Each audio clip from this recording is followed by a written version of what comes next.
ตาเท่าใดมันยาเที่ยวหาทำลายหลอกผู้ชายให้เศร้าจามันคดี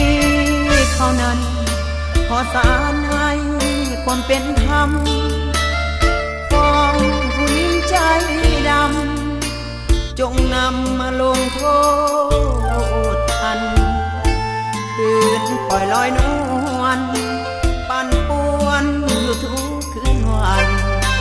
ทำลายอายทรมานปล่อยไว้นานแค่สิ้นเรื่องจับมาขังให้เข็ดทานที่ทำผิดใจวิปริตเมื่อผิดต้องลงโทษอัน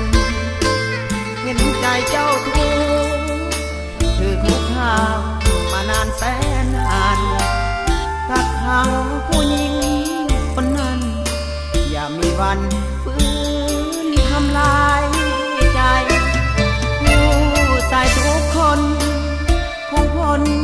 จากความหลอกลวงมีสุขใจด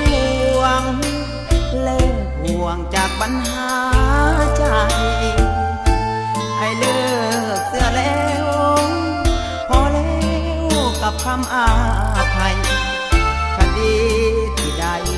สร้างไว้วอนศาลจงได้พิจารณา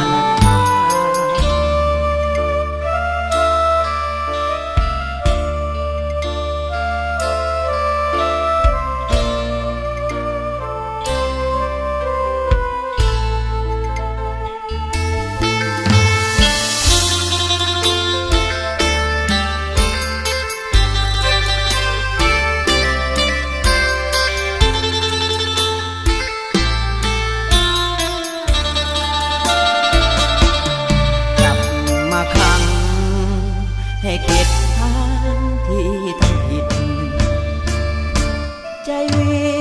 ปริตเมื่อผิดต้องลงโทษอันเห็นใจเจ้าทุกถือคุกคามมานานแสนนานกักขังผู้หญิงคนนั้นอย่ามีวันฟื้นทำลายใจตายทุกคนคงพ้นจากความหลอกลวงมีสุขใจดวง